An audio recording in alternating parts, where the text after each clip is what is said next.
नमस्कार। एक बार फिर से आप सभी का बहुत बहुत स्वागत है परीक्षा वर्ल्ड के इस यूट्यूब चैनल में। दोस्तों, एसएससी जीडी की परीक्षा के लिए लगातार जीएस की जो क्लास मैं आप तक पहुंचा रहा हूं, उसमें आज हम पढ़ेंगे इकोनॉमी यानी कि अर्थव्यवस्था के इम्पॉर्टेंट प्रश्नों को। यह हमारा पार्ट 1 है इस इकोनॉमी के इम्पॉर्टेंट एमसीक्यूज़ का। पार्ट 1 में हम बहुत सारे इम्पॉर्टेंट जो एमसीक्यूज़ बन सकते हैं, जो क्वेश्चन आंसर बन सकते हैं एसएससी जीडी की परीक्षा के लिए, उनको यहाँ पे हम कवर करने वाले हैं। तो चलिए वीडियो को स्टार्ट करते हैं। पहला प्रश्न आपके सामने दिया गया यहाँ पे मिक्स्ड इकोनॉमी का मतलब पूछा गया कि जो हमारी मिश्रित अर्थव्यवस्था होती है उसका मतलब क्या है। इसका अर्थ आपसे पूछा जा रहा है क्या होता है। तो आप याद देखिएगा, मिश्रित अर्थव्यवस्था में आप याद देखिएगा इसमें जो है सरकार और निजी क्षेत्र दोनों मिलकर काम करते हैं। तो इसके बारे में आप याद देखिएगा।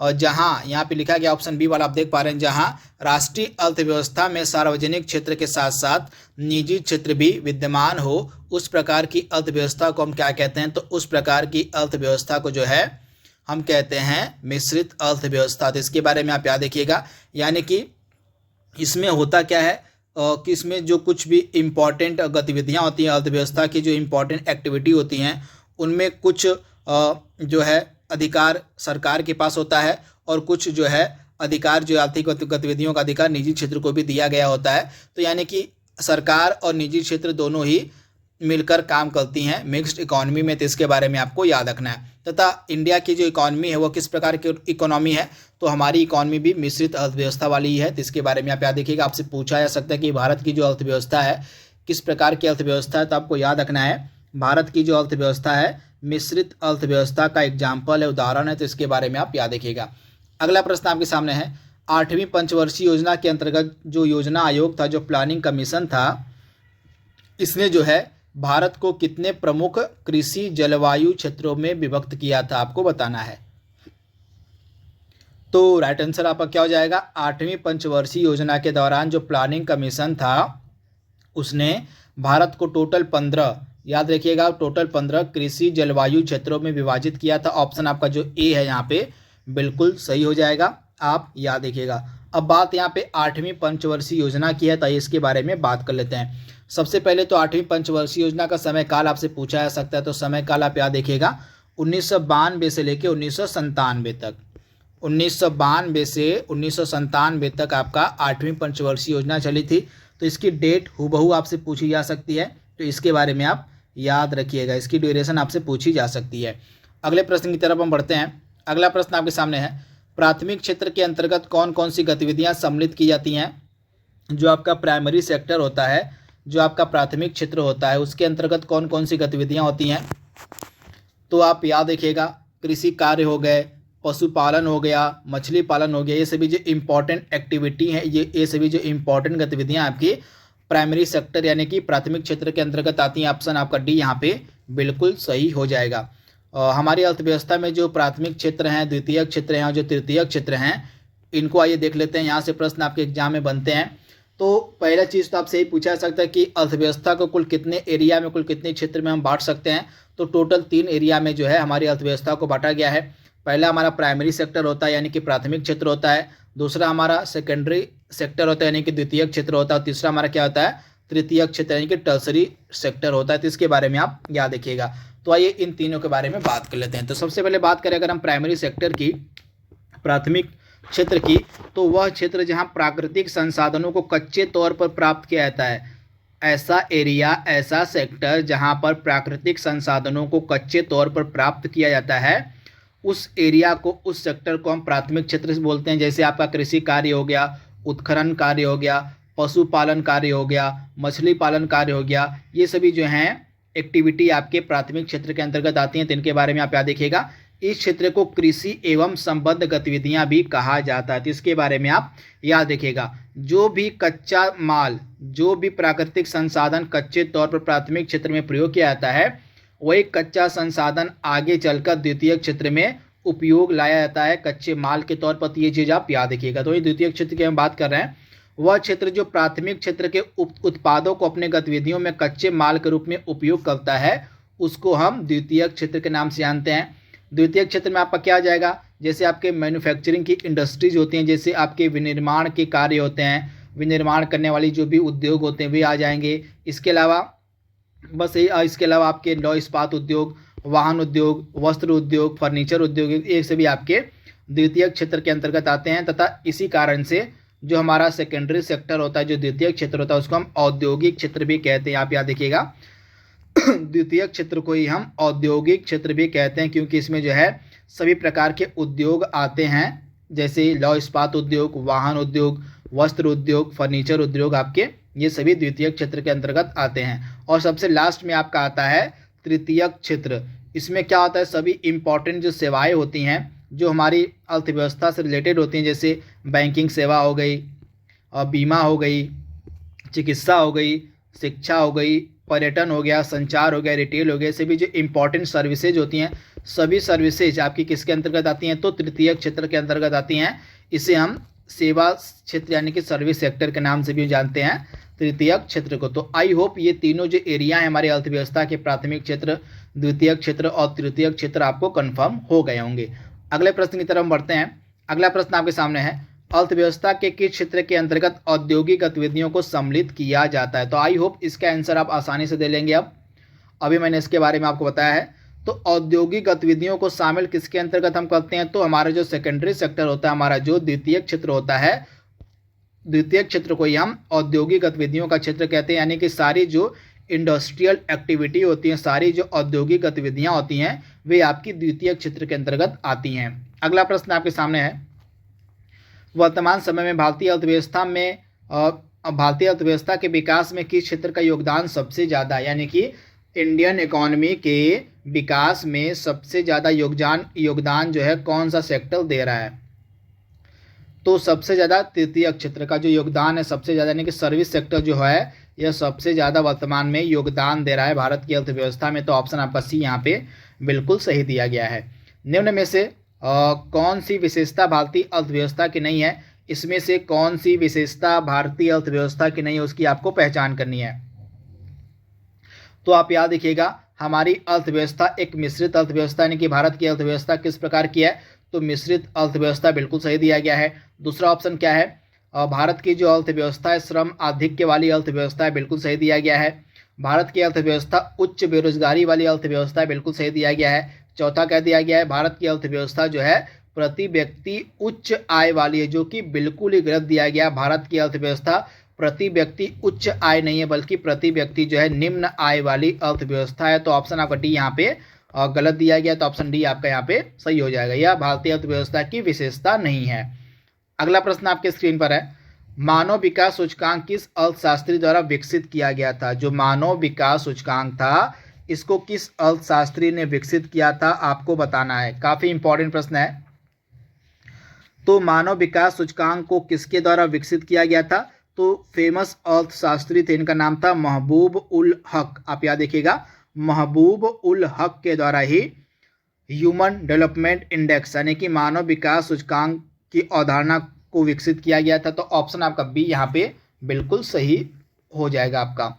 यहाँ पे मानव विकास सूचकांक को किस संगठन के द्वारा प्रकाशित किया जाता है, आपको बताना है कि जो SDI है, जो मानव विकास सूचकांक है, इसको कौन सा संगठन, कौन सा ऑर्गेनाइजेशन प्रकाशित करता है। तो आप याद देखिएगा, इसको UNDP के द्वारा प्रकाशित किया जाता है। आप याद देखिएगा, UNDP के द्वारा जो है मानव विकास सूचकांक का प्रकाशन किया जाता है। तो ऑप्शन आपका डी यहाँ पे बिल्कुल सही है दिया गया। यहाँ पे UNDP का मतलब यूनाइटेड नेशन डेवलपमेंट प्रोग्राम से हो जाएगा। अगला प्रश्न आपके सामने है, ग्रॉस नेशनल हैप्पीनेस की जो संकल्पना है किस देश ने दिया था। ग्रॉस नेशनल हैप्पीनेस की जो संकल्पना है यह किस देश ने दी थी, तो आप याद देखिएगा 1970 के दशक में ग्रॉस नेशनल हैप्पीनेस की जो संकल्पना दी गई थी भूटान के द्वारा। ऑप्शन आपका ए यहाँ पे बिल्कुल सही हो जाएगा, भूटान के द्वारा। निम्नलिखित में से कौन सी पंचवर्षीय योजना का संबंध हेराल्ड डोमर मॉडल से है। इसमें से कौन सी पंचवर्षीय योजना का संबंध जो है आपके हेराल्ड डोमर मॉडल से है। पंचवर्षीय योजनाओं से प्रश्न एग्जाम में पूछे जाते हैं। तो राइट आंसर आपका क्या हो जाएगा, जो हमारी पहली पंचवर्षीय योजना थी, जो हमारा फर्स्ट 5 ईयर प्लान था, उसका संबंध था वह किस पर आधारित था, तो हेराल्ड डोमर मॉडल पर। ऑप्शन आपका यहाँ पे ए वाला जो है बिल्कुल सही हो जाएगा।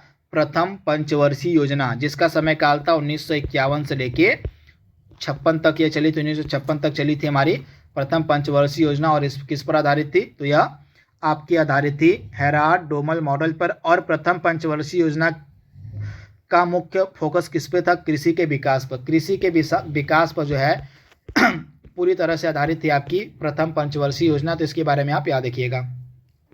इसके अलावा कुछ इम्पॉर्टेंट जो पॉइंट्स बन सकते हैं आपके प्रथम पंचवर्षीय योजना के, उनको आइए डिस्कस कर लेते हैं। तो आप याद रखिएगा, प्रथम पंचवर्षीय योजना के दौरान अनेक सिंचाई परियोजनाओं की भी स्थापना करी गई थी, जैसे आपका भाखड़ा नांगल हो गया, और ब्यास परियोजना हो गई, दामोदर नदी घाटी परियोजना हो गई, ये सभी शुरू की गई थी प्रथम पंचवर्षीय योजना के दौरान। तो इसके बारे में आप याद रखिएगा।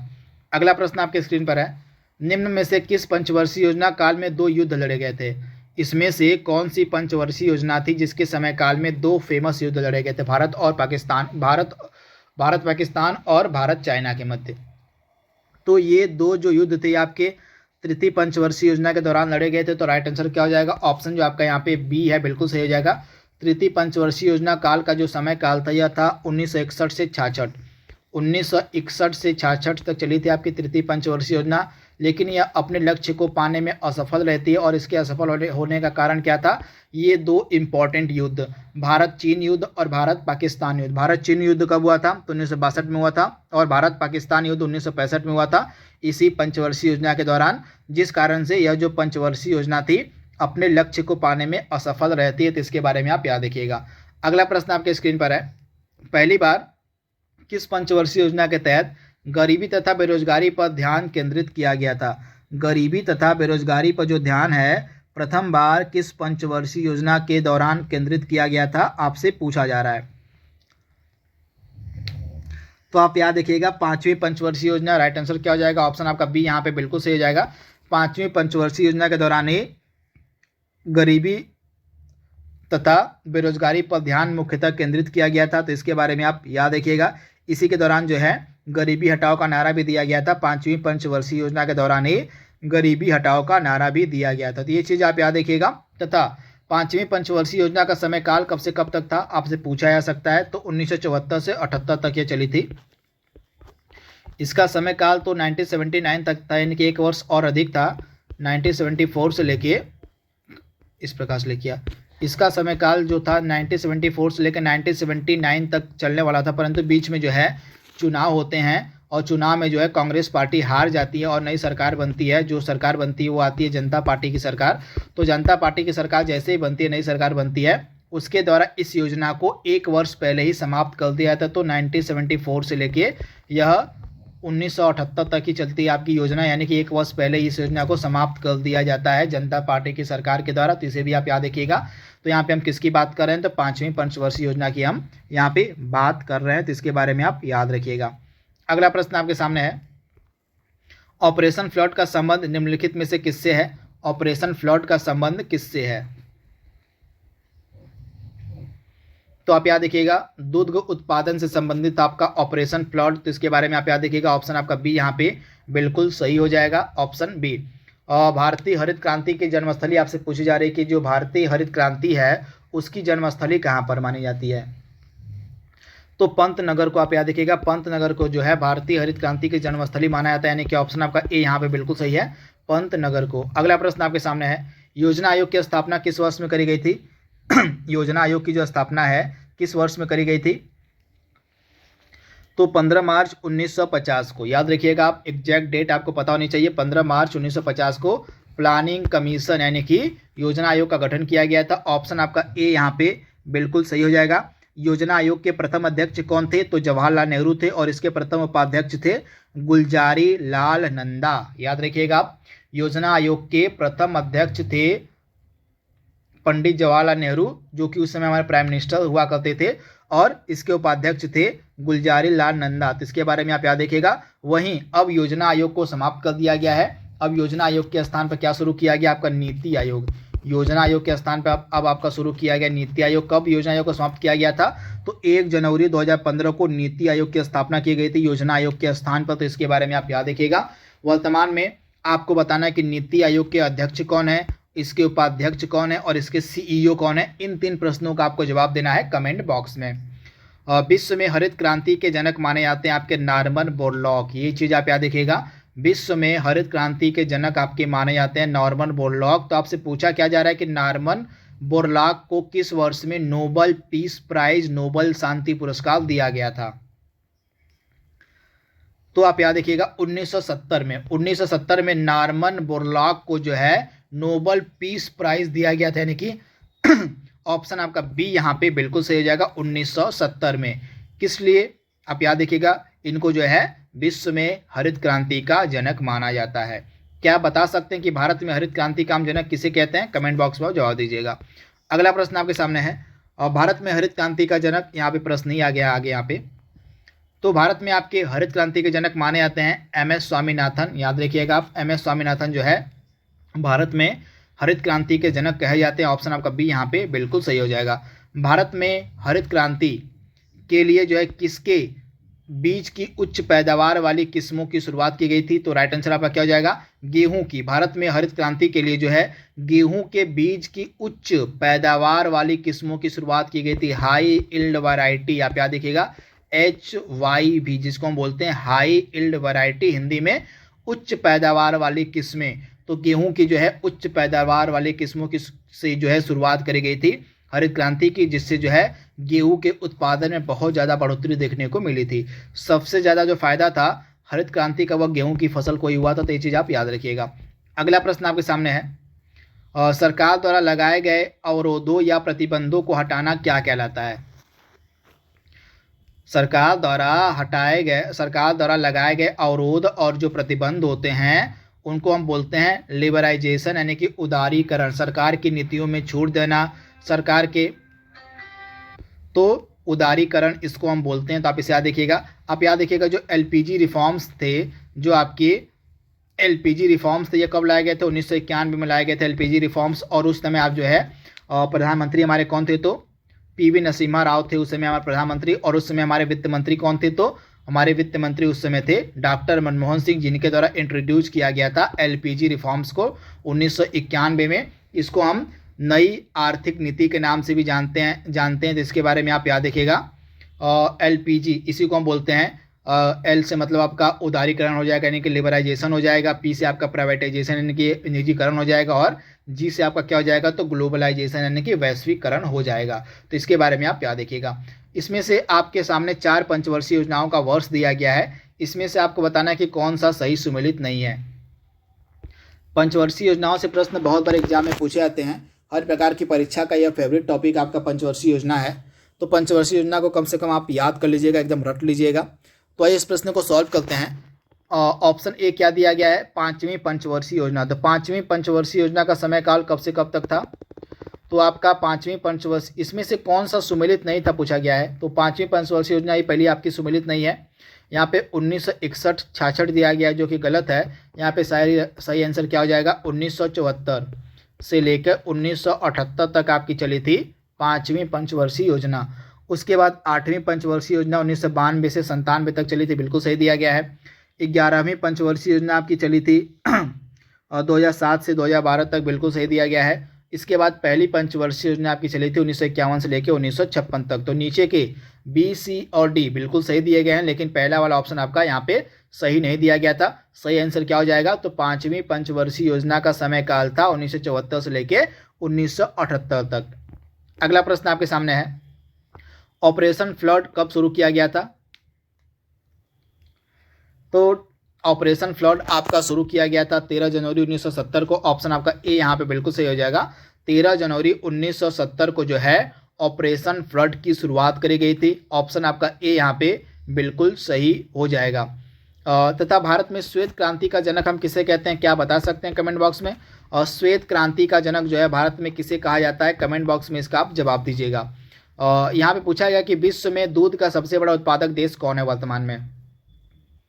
दूध का सबसे बड़ा उत्पादक देश वर्तमान में कौन है?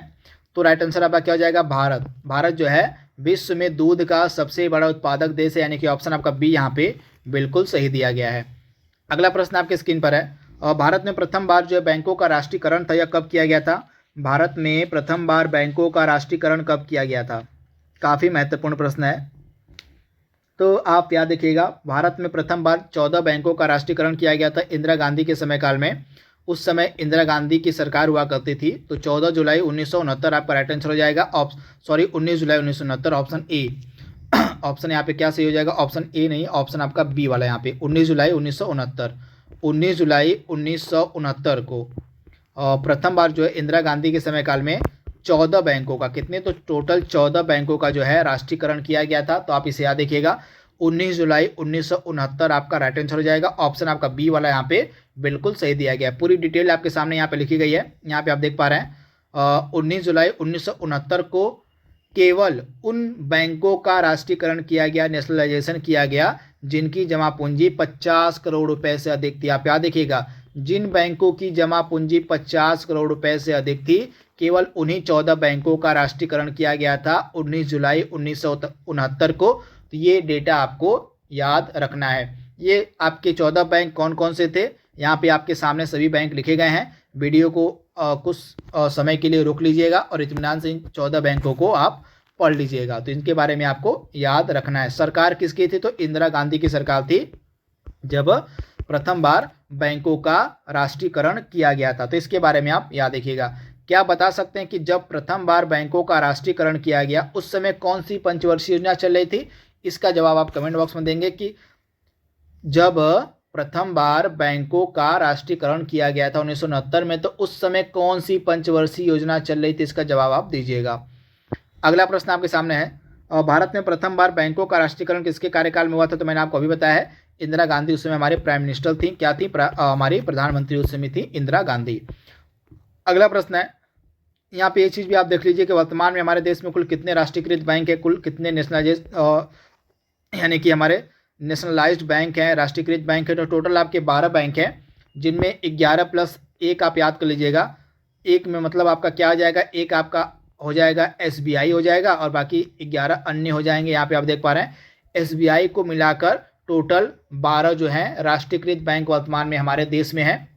तो ये 12 बैंक आपके सामने लिखे गए हैं, इनको आप देख लीजिएगा। वीडियो को एक बार थोड़ा सा रोक लीजिएगा। ये 12 बैंक कौन कौन से हमारे वर्तमान में राष्ट्रीयकृत बैंक है आपके सामने लिखे गए हैं। आप इस प्रकार से याद कर लीजिएगा, 1 प्लस 11 यानी कि एक आपका हो जाएगा SBI हो जाएगा और 11 अन्य बैंक, टोटल मिला के आपके 12 बैंक है। नेशनलाइज्ड बैंक वर्तमान में, राष्ट्रीयकृत वर्तमान में इतने बैंक है, तो इनके बारे में आप याद रखिएगा। इसके बाद अगला प्रश्न आपके सामने है, 15 अप्रैल 1980 को दोबारा बैंकों का राष्ट्रीयकरण किया गया था। तो यहाँ पे आपसे पूछा जा रहा है कि दोबारा जब बैंकों का राष्ट्रीयकरण किया गया था तो कितने बैंकों का किया गया दोबारा, यानी कि सेकेंड टर्म में कितने बैंकों का राष्ट्रीयकरण किया गया? तो सेकेंड टाइम में जो है टोटल 6 बैंकों का राष्ट्रीयकरण किया गया था। तो आप याद रखिएगा, सेकेंड टाइम में जो है टोटल 6 बैंकों का राष्ट्रीयकरण किया गया, यानी कि ऑप्शन आपको जो यहाँ पे बी वाला है बिल्कुल सही हो जाएगा। 15 अप्रैल 1980 को दोबारा से 6 बैंकों का राष्ट्रीयकरण कर दिया गया। भारत में बैंकों का बैंक हम किसे कहते हैं? भारत में बैंकों का बैंक किसे कहा जाता है? तो रिजर्व बैंक ऑफ इंडिया हमारा जो है यह हमारा बैंकों का बैंक कहा जाता है, यानी कि ऑप्शन आपका जो यहाँ पे ए है बिल्कुल सही हो जाएगा। Reserve bank of India Bharat में बैंकों का बैंक कहा जाता है। तथा RBI की जो स्थापना थी, रिजर्व बैंक ऑफ इंडिया की जो स्थापना थी, RBI एक्ट आप याद रखिएगा। RBI का जो एक्ट था 1934 का, RBI एक्ट 1934 के तहत जो है 1 अप्रैल 1935 को RBI का गठन किया गया, RBI की स्थापना करी गई। तो इसके बारे में आप याद रखिएगा।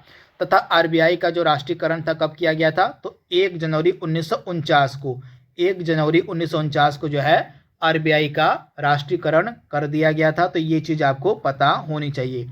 तो इस प्रकार से टोटल 26 प्रश्नों को हमने यहाँ पे कवर किया है। 26 प्रश्नों के अलावा जो भी मैंने आपको एडिशनल इन्फॉर्मेशन दी है वो आपको ज़्यादा फायदा पहुँचाएगी। तो आज के लिए बस इतना ही। यह पहला वीडियो आपको कैसा लगा SSC GD के लिए इकोनॉमी का, आप हमें कमेंट बॉक्स में जरूर बताइएगा। तो आज के लिए बस इतना ही। Thank you, thanks for watching, thank you.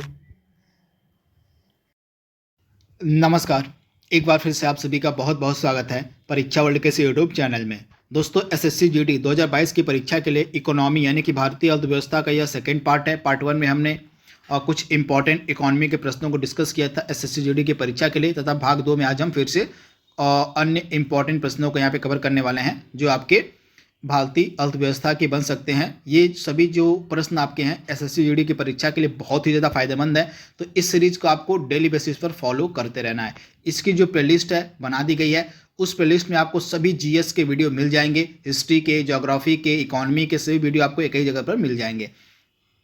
प्रश्न की तरफ बढ़ते हैं हम। पहला प्रश्न आपकी स्क्रीन पर है, वर्तमान में भारत में राष्ट्रीयकृत बैंकों की संख्या पूछी जा रही है, कितनी है? वर्तमान में भारत में राष्ट्रीयकृत बैंकों की संख्या कितनी है? तो राइट आंसर आपका क्या होने वाला है, वर्तमान में भारत में 12 राष्ट्रीयकृत बैंक हैं, जिनमें से एक आपका एसबीआई हो जाएगा प्लस 11 अन्य हो जाएंगे। तो इसके बारे में आप याद रखिएगा, एसबीआई को लेकर टोटल 12 जो है हमारे देश में राष्ट्रीयकृत बैंक है। तो ऑप्शन आपका जो यहाँ पे सी वाला है बिल्कुल सही हो जाएगा, आप इसे याद रखिएगा। 1 + 11, एक इसमें से आपका एसबीआई है। और जीएसटी दिवस कब मनाया जाता है? जीएसटी दिवस आपका कब मनाया जाता है आपसे पूछा जा रहा है। राइट आंसर क्या होने वाला है आपका 1 जुलाई को। ऑप्शन आपका जो यहाँ पे बी है बिल्कुल सही हो जाएगा। जीएसटी दिवस जो है आपका 1 जुलाई को मनाया जाता है। भारत में जीएसटी कब लागू हुआ था? तो भारत में जीएसटी जो है पूरे भारत में 1 जुलाई 2017 को लागू हुआ था। तो इसके बारे में आप याद रखिएगा। उस समय हमारे वित्त मंत्री कौन थे? तो उस समय हमारे वित्त मंत्री थे, कौन थे? अरुण जेटली थे जब यह जीएसटी लागू हुआ। तो इसके बारे में आप याद रखिएगा, अरुण जेटली जो थे उस समय वित्त मंत्री हुआ करते थे जब जीएसटी लागू हुआ था। तो इसके बारे में आप याद रखिएगा। संशोधन अधिनियम कौन था? यह कौन सा है जीएसटी का? तो 101वां संविधान संशोधन अधिनियम है जीएसटी का। तो ये चीज़ भी आप याद रखिएगा, आपसे इसके बारे में पूछा जा सकता है। तथा जीएसटी परिषद से जुड़ा आर्टिकल कौन सा है? ये भी कई बार एग्जाम में पूछ लिया जाता है। तो जीएसटी परिषद से जुड़ा हुआ आर्टिकल आपका है 279A, आप याद रखिएगा। 279A जो आर्टिकल है यह जीएसटी परिषद से जुड़ा हुआ है। तथा जीएसटी परिषद का अध्यक्ष कौन होता है? तो केंद्रीय वित्त मंत्री जो हमारे होते हैं ये जीएसटी परिषद के अध्यक्ष होते हैं। तो ये सारी चीज़ें आपको याद रखनी है, आपसे पूछा जा सकता है इसके बारे में। तथा जीएसटी जो है किस प्रकार का कर है? जीएसटी जो है किस प्रकार का कर है? काफ़ी इंपॉर्टेंट है, तो आप याद रखिएगा। जीएसटी जो है आपका इनडायरेक्ट टैक्स है। किस प्रकार का? तो यह एक अप्रत्यक्ष कर का एग्जाम्पल है जीएसटी। तो ये सारी चीज़ें आपको याद रखनी है। अगला प्रश्न आपके सामने है, निम्नलिखित में से किस समिति ने 2016 में बैंकों को केवाईसी नो योर कस्टमर लाने का सुझाव दिया था? किस समिति के द्वारा बैंकों को नो योर कस्टमर यानी कि केवाईसी लाने का सुझाव दिया गया था? तो किस समिति ने जो है बैंकों को 2016 में नो योर कस्टमर, अपने ग्राहकों को जानो यानी कि केवाईसी लाने का सुझाव दिया था? तो आप याद रखिएगा नचिकेत मोर समिति, यानी कि ऑप्शन आपका बी यहाँ पे बिल्कुल सही हो जाएगा, नचिकेत मोर समिति ने। बॉम्बे स्टॉक एक्सचेंज की स्थापना कब करी गई थी? बॉम्बे स्टॉक एक्सचेंज की स्थापना किस वर्ष में करी गई थी आपसे पूछा जा रहा है। फटाक से इसका आंसर दीजिए आप। तो राइट आंसर क्या हो जाएगा? 1875 में। ऑप्शन आपका डी यहाँ पे बिल्कुल सही जाएगा। 1875 में जो है बॉम्बे स्टॉक एक्सचेंज की स्थापना करी गई थी। यह एशिया का पहला स्टॉक एक्सचेंज था, आप याद रखिएगा। एशिया का जो पहला स्टॉक एक्सचेंज था वह था बॉम्बे स्टॉक एक्सचेंज, जिसकी स्थापना 1875 में करी गई थी। तो ऑप्शन आपका डी यहाँ पे बिल्कुल सही दिया गया है। अगला प्रश्न आपके सामने है, वैश्वीकरण का मतलब क्या होता है? अर्थ क्या होता है? ग्लोबलाइजेशन का मतलब क्या होता है? तो आप याद रखिएगा, घरेलू अर्थव्यवस्था का वैश्विक अर्थव्यवस्था के साथ एकीकरण। आप याद रखिएगा, घरेलू अर्थव्यवस्था का वैश्विक अर्थव्यवस्था के साथ एकीकरण, यानी कि ऑप्शन आपका सी यहाँ पे बिल्कुल सही हो जाएगा। निम्नलिखित में से कौन सा एक प्रत्यक्ष कर है? डायरेक्ट टैक्स इसमें से कौन सा आपसे पूछा जा रहा है? तो इसमें से डायरेक्ट टैक्स कौन सा हो जाएगा? तो आपका जो संपत्ति कर होता है, ऑप्शन आपका सी वाला बिल्कुल सही हो जाएगा। संपत्ति कर जो है एक डायरेक्ट टैक्स यानी कि अप्रत्यक्ष कर का एग्जाम्पल है। तो ऑप्शन आपका सी यहाँ पे बिल्कुल सही दिया गया है, संपत्ति कर। यहाँ पे आप देख पा रहे हैं प्रत्यक्ष कर में आपका आयकर आता है, कारपोरेट टैक्स आता है, संपत्ति कर आता है, भाग कर आता है, उपहार कर आता है। ये सभी आपके डायरेक्ट टैक्स होते हैं। तो इनके बारे में आप याद देखिएगा। तो इनकम टैक्स आपका किस प्रकार का टैक्स है? तो इनकम टैक्स आपका प्रत्यक्ष कर यानी कि डायरेक्ट टैक्स का एग्जाम्पल है, तो इसे भी आप याद रखिएगा। वहीं जो जीएसटी है, जीएसटी किस प्रकार का टैक्स है? तो यह आपका इनडायरेक्ट टैक्स है यानी कि अप्रत्यक्ष कर का एग्जाम्पल है आपका जीएसटी। बढ़ते हैं अगले प्रश्न की तरफ। किस देश में वस्तु एवं सेवा कर सबसे पहले लागू किया था? किस देश ने जो है वस्तु एवं सेवा कर को सबसे पहले लागू किया था?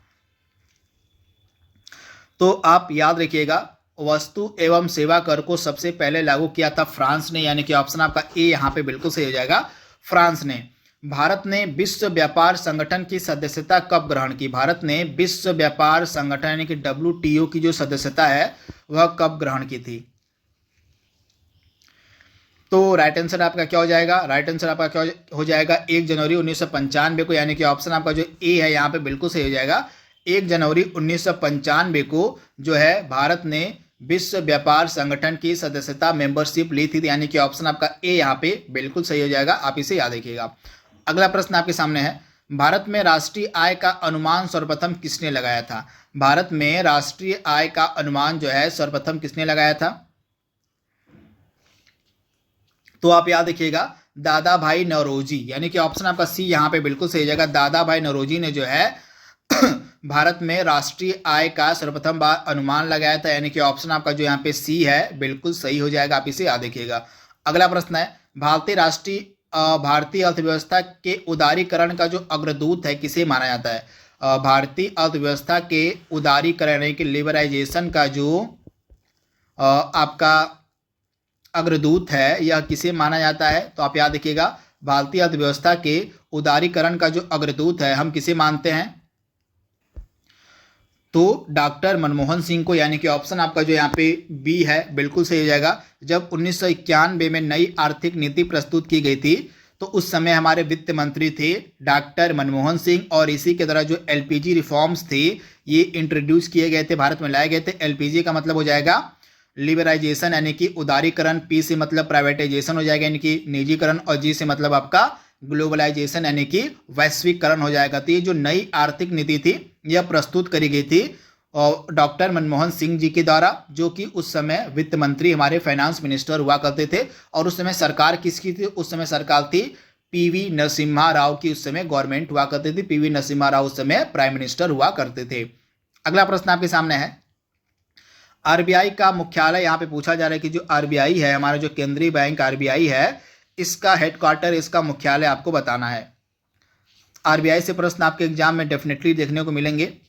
तो reserve bank of India Bharat का यह क्या है? केंद्रीय बैंक है। सबसे पहली चीज़ तो आपको ये याद रखनी है कि भारत का जो केंद्रीय बैंक है वह कौन सा है? तो रिजर्व बैंक ऑफ इंडिया है। तो इसके बारे में आप याद रखिएगा।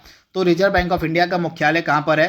तो इसका मुख्यालय आपको मिलेगा मुंबई में। आप याद रखिएगा, मुंबई में जो है रिजर्व बैंक ऑफ इंडिया का मुख्यालय, यानी कि ऑप्शन आपका जो सी है यहाँ पे बिल्कुल सही हो जाएगा। वहीं RBI की स्थापना करी गई थी RBI एक्ट 1934 के तहत, तथा वर्ष क्या था? तो 1 अप्रैल 1935।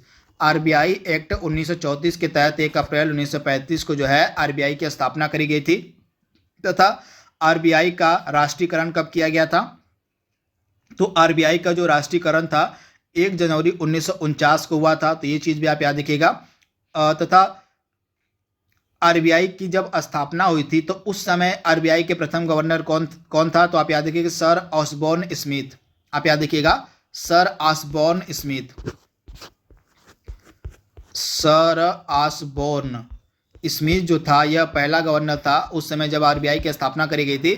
तथा राष्ट्रीयकरण के बाद यानी कि 1949 में जब RBI का राष्ट्रीयकरण कर दिया गया तो उस समय प्रथम भारतीय गवर्नर कौन बनते हैं? आपके RBI के तो प्रथम भारतीय गवर्नर बनते हैं CD देशमुख। CD देशमुख जो है प्रथम भारतीय गवर्नर बनते हैं राष्ट्रीयकरण के बाद। तो आप इसे याद रखिएगा।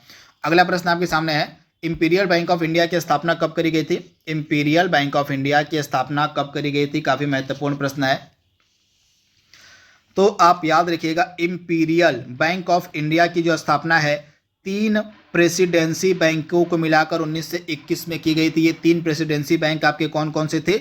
एक था बंगाल का बैंक हो जाएगा, बंगाल प्रेसिडेंसी बैंक, इसके बाद मद्रास प्रेसिडेंसी बैंक, और इसके बाद एक कौन था? एक आप था बॉम्बे। तो ये इन 3 प्रेसिडेंसी बैंकों को मिलाकर जो है 1921 में इंपीरियल बैंक ऑफ इंडिया की स्थापना करी गई थी। तथा आगे चलकर 1 जुलाई 1955 को इंपीरियल बैंक ऑफ इंडिया का राष्ट्रीयकरण कर दिया गया और SBI की स्थापना करी गई। तो इसके बारे में आप याद रखिएगा, यानी कि इंपीरियल बैंक ऑफ इंडिया का राष्ट्रीयकरण कर स्टेट बैंक ऑफ इंडिया की स्थापना करी गई थी 1 जुलाई 1955 को। तथा इसके लिए एक समिति भी बनाई गई थी, उस समिति का नाम था गोरेवाला समिति। तो गोरेवाला समिति के रिकमेंडेशन पर ही, सिफारिश पर ही 1 जुलाई 1955 को इंपीरियल बैंक का राष्ट्रीयकरण कर एसबीआई की स्थापना करी गई थी। अगला प्रश्न आपकी स्क्रीन पर है, भारत में किसे सार्वजनिक क्षेत्र के उपक्रमों के जनक के रूप में जाना जाता है? भारत में किसे सार्वजनिक क्षेत्र के उपक्रमों के जनक के रूप में हम जानते हैं? तो आप याद देखिएगा वी कृष्णमूर्ति को। ऑप्शन आपका बी यहाँ पे बिल्कुल सही हो जाएगा, वी कृष्णमूर्ति को। भारत में निम्नलिखित में से कौन सा कर राज्य सरकार द्वारा वसूला जाता है? इसमें से कौन सा कर है जो राज्य सरकार यानी कि स्टेट गवर्नमेंट वसूलती है? तो राज्य सरकार के द्वारा इसमें से कौन सा कर वसूला जाता है? तो आप याद रखिएगा शराब पर आबकारी शुल्क, यानी कि ऑप्शन आपका ए यहाँ पे बिल्कुल सही हो जाएगा। शराब पर जो आबकारी शुल्क है यह वसूला जाता है राज्य सरकार के द्वारा, यानी कि ऑप्शन आपका ए यहाँ पे बिल्कुल सही हो जाएगा। यहाँ पे डिटेल भी मेंशन है, यहाँ पे आप देख पा रहे हैं शराब पर जो आबकारी शुल्क है यह राज्य सरकार के द्वारा वसूला जाता है, जबकि पूंजीगत अभिलाभ हो गया, पूंजीगत अभिलाभ पर सीमा शुल्क तथा निगम कर जो है केंद्र सरकार द्वारा वसूला जाता है। यानी कि बाकी के जो तीन आपके ऑप्शन में दिए गए हैं, पूंजी अभिलाभ कर हो गया, सीमा शुल्क हो गया, इसके अलावा निगम कर हो गया, ये सभी जो है केंद्र सरकार वसूलती है, लेकिन शराब पर जो आबकारी शुल्क है यह राज्य सरकार वसूलती है। तो दोनों को आप याद रखिएगा। इसके बाद अगला प्रश्न आपके सामने है, निम्नलिखित में से कौन समिति बैंकिंग क्षेत्र में सुधारों से संबंधित है? बैंकिंग क्षेत्र में सुधारों से संबंधित इसमें से कौन सी समिति हो जाएगी? तो राइट आंसर हो जाएगा आपका ऑप्शन बी, नरसिम्हन समिति, यानी कि ऑप्शन आपका बी यहाँ पे बिल्कुल सही हो जाएगा। नरसिम्हन समिति का संबंध किससे है? तो बैंकिंग क्षेत्र में सुधारों से रिलेटेड आपकी है नरसिम्हन समिति। तो इसके बारे में आप याद रखिएगा, डायरेक्टली इससे प्रश्न आपके एग्जाम में पूछा जा सकता है। और भारत में मौद्रिक नीति किसके द्वारा बनाई और लागू की जाती है? जो मॉनेटरी पॉलिसी हमारी आती है, जो हमारे मौद्रिक नीति आती है, यह किसके द्वारा बनाई और लागू की जाती है? तो भारत में मौद्रिक नीति बनाई और लागू की जाती है आरबीआई के द्वारा, यानी कि रिजर्व बैंक ऑफ इंडिया के द्वारा। ऑप्शन आपका सी यहाँ पे बिल्कुल सही हो जाएगा, रिजर्व बैंक ऑफ इंडिया के द्वारा। अगला प्रश्न आपके सामने है, पंचवर्षीय योजनाओं को अनुमोदित करने वाली सर्वोच्च संस्था कौन सी है? पंचवर्षीय योजनाओं को अनुमोदित करने वाली सर्वोच्च संस्था कौन सी थी? तो आप याद रखिएगा राष्ट्रीय विकास परिषद थी, यानी कि ऑप्शन आपका सी यहाँ पे बिल्कुल सही हो जाएगा, राष्ट्रीय विकास परिषद। आर्थिक नियोजन किसका विषय है? संघ सूची का है, राज्य सूची का है या समवर्ती सूची का है? आपको बताना है कि आर्थिक नियोजन जो है किसका विषय है। तो आर्थिक नियोजन जो है किसका सब्जेक्ट है, किसका विषय है? तो आप याद रखिएगा समवर्ती सूची का, यानी कि ऑप्शन आपका सी यहाँ पे बिल्कुल सही दिया गया है, समवर्ती सूची का, कंकरेंट लिस्ट का। अगला प्रश्न आपके सामने है, द्वितीय पंचवर्षीय योजना के बारे में यहाँ पे प्रश्न पूछा जा रहा है। पंचवर्षीय योजनाएं मैं आपको बार बार बोल रहा हूँ कि इनको आप याद कर लीजिएगा, रट लीजिएगा। पंचवर्षीय योजनाओं से आपके एग्जाम में प्रश्न डेफिनेटली देखने को मिलेंगे, इसी कारण से मैं पंचवर्षीय योजनाओं के प्रश्नों को सम्मिलित करते हुए चल रहा हूँ। तो यहाँ पे द्वितीय पंचवर्षीय योजना के बारे में बात की जा रही है कि इसका प्रारूप किसने तैयार किया था? तो आप याद रखिएगा पीसी महालनोबिस, पीसी महालनोबिस, प्रशांत चंद्र महालनोबिस इनका पूरा नाम है, महालनोबिस। तो इन्हीं के मॉडल पर आधारित थी आपकी सेकेंड पंचवर्षीय योजना, द्वितीय पंचवर्षीय योजना। तो इसके बारे में आप याद रखिएगा, यानी कि ऑप्शन आपका भी यहाँ पे बिल्कुल सही हो जाएगा। तथा द्वितीय पंचवर्षीय योजना कब से कब तक चली थी? तो 1956 से 61, 1956 से 61 तक आपकी चली थी द्वितीय पंचवर्षीय योजना। और इसमें जो है भारी उद्योगों एवं खनिजों को प्राथमिकता दी गई थी। आप याद रखिएगा भारी उद्योगों और खनिजों को जो प्राथमिकता थी वह सेकेंड 5 ईयर प्लान में दी गई थी। और सेकेंड 5 ईयर प्लान के दौरान ही दुर्गापुर, भिलाई और राउरकेला इस्पात कारखानों की जो स्थापना है वह करी गई थी। एडिशनल फैक्ट भी आपको याद रखना है। सेन वैट किससे संबंधित है? सेन वैट जो है किससे संबंधित है आपसे पूछा जा रहा है। तो आपका जो सेन वैट है या किससे संबंधित है? तो आपका यह एक प्रकार का उत्पाद शुल्क है, यानी कि ऑप्शन आपका बी यहाँ पे बिल्कुल सही हो जाएगा, उत्पाद शुल्क होता है आपका सेन वैट। ऑप्शन आपका बी यहाँ पे बिल्कुल सही हो जाएगा। यहाँ पे आप देख पा रहे हैं, और सेन वैट का पूरा नाम होता है सेंट्रल वैल्यू एडेड टैक्स, जो कि एक प्रकार का उत्पाद शुल्क है। तो इसके बारे में आप याद रख सकते हैं। अगला प्रश्न आपके सामने है, भारत में सेवा कर किस वर्ष में प्रारंभ किया गया था? सेवा कर यानी कि सर्विस टैक्स की जो शुरुआत थी भारत में, यह कब से की गई है? तो सेवा कर की शुरुआत 1994-95 के दौरान की गई थी, यानी कि ऑप्शन आपका ए यहाँ पे बिल्कुल सही है। अनवरत योजना, रोलिंग प्लान किस अवधि के लिए बनाई गई थी? अनवरत योजना, जिसको हम रोलिंग प्लान के नाम से भी जानते हैं, या किस वर्ष के लिए बनाई गई थी?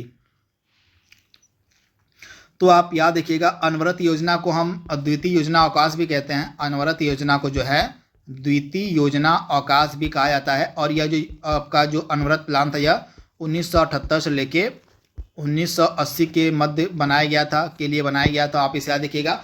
यह क्यों बनाया गया था? तो इससे पहले जो पंचवर्षीय योजनाएं चली आ रही थी वे इंदिरा गांधी सरकार के द्वारा रन की जा रही थी, चलाई जा रही थी, यानी कि कांग्रेस की सरकार के द्वारा जो है पंचवर्षीय योजनाएं चलाई जा रही थी। परंतु बीच में चुनाव होते हैं, 78 में चुनाव होते हैं, और 78 का चुनाव जो है आपकी कांग्रेस की सरकार हार जाती है। और कांग्रेस की सरकार के हारने के बाद नई पार्टी की सरकार बनती है और उस पार्टी का नाम होता है जनता पार्टी।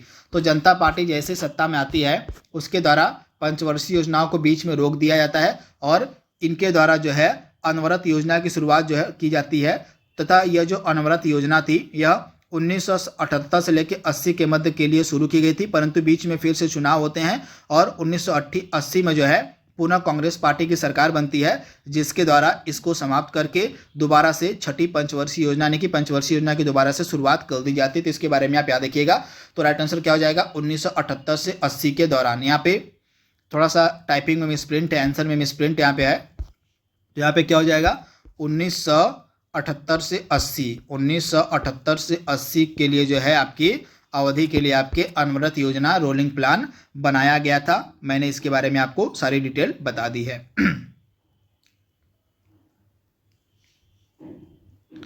इसके बाद अगला प्रश्न आपके सामने है, प्रधानमंत्री जनधन योजना की शुरुआत किस वर्ष की गई थी? प्रधानमंत्री जनधन योजना की शुरुआत किस वर्ष की गई थी? तो प्रधानमंत्री जनधन योजना की जो शुरुआत है यह की गई थी 2014 में। आप याद रखिएगा, प्रधानमंत्री जनधन योजना की जो शुरुआत है यह 2014 में करी गई थी। तो राइट आंसर आपका क्या हो जाएगा? 2014, यानी कि ऑप्शन आपका जो बी वाला यहाँ पे दिया गया है बिल्कुल सही हो जाएगा। सार्वजनिक क्षेत्र में डिसइन्वेस्टमेंट यानी कि विनिवेश का मतलब क्या होता है? विनिवेश को हम क्या कहते हैं? डिसइन्वेस्टमेंट को हम क्या कहते हैं? तो उसको हम बोलते हैं निजीकरण यानी कि प्राइवेटाइजेशन, यानी कि ऑप्शन आपका डी यहाँ पे बिल्कुल सही हो जाएगा। इसमें होता क्या है कि जो सरकारी स्वामित्व वाली कंपनियां होती हैं, जो सरकारी स्वामित्व वाली कंपनियां होती हैं उनका जो शेयर है वह प्राइवेट कंपनियों को बेच दिया जाता है, इसमें यही होता है। तो आप इसे याद रखिएगा, निजीकरण से यह संबंधित होता है। अगला प्रश्न आपके सामने है, भारतीय रिजर्व बैंक का लेखा वर्ष यहाँ पे पूछा जा रहा है कि जो रिजर्व बैंक ऑफ इंडिया है इसका लेखा वर्ष क्या होता है? तो जुलाई से जून होता है। आप इसे याद रखिएगा, जुलाई से जून जो है रिजर्व बैंक ऑफ इंडिया का लेखा वर्ष होता है, यानी कि ऑप्शन आपका बी यहाँ पे बिल्कुल सही हो जाएगा। 1 जुलाई से 30 जून तक का यह लेखा वर्ष होता है रिजर्व बैंक ऑफ इंडिया का। निम्न में से कौन भारतीय रिजर्व बैंक के पहले भारतीय गवर्नर थे? तो आरबीआई के पहले भारतीय गवर्नर थे सीडी देशमुख, यानी कि ऑप्शन आपका सी यहाँ पे बिल्कुल सही हो जाएगा, सीडी देशमुख। अगला प्रश्न आपके सामने है, भारत में करेंसी नोट किस संस्था द्वारा जारी किए जाते हैं? जो करेंसी नोट है यह किस संस्था द्वारा जारी किए जाते हैं? तो आपके जो करेंसी नोट है यह आरबीआई जारी करती है, रिजर्व बैंक ऑफ इंडिया के द्वारा प्रकाशित किए जाते हैं, जारी किए जाते हैं, यानी कि ऑप्शन आपका ए यहाँ पे बिल्कुल सही हो जाएगा, रिजर्व बैंक ऑफ इंडिया। आज की सेशन का लास्ट प्रश्न आपके सामने है, 1 रुपए के नोट पर जो है किसके सिग्नेचर होते हैं, किसके हस्ताक्षर होते हैं? तो 1 रुपए के नोट पर किसका हस्ताक्षर होता है? तो आप याद रखिएगा, भारत वित्त सचिव का, भारत के जो वित्त सचिव होते हैं उनका जो है हस्ताक्षर होता है 1 रुपए के नोट पर, यानी कि ऑप्शन आपका सी यहाँ पे बिल्कुल सही हो जाएगा, भारत के वित्त सचिव का। ऑप्शन आपका सी यहाँ पे बिल्कुल सही हो जाएगा। तो दोस्तों इस प्रकार से कुछ अन्य प्रश्नों को इकोनॉमी के हमने यहाँ पे डिस्कस कर लिया है। ये सभी प्रश्न आपके एसएससी जीडी की परीक्षा के लिए बहुत ही ज़्यादा फायदेमंद है, तो इस सीरीज को आप फॉलो करते रहिएगा। तो आज के लिए बस इतना ही। Thank you, thanks for watching, thank you.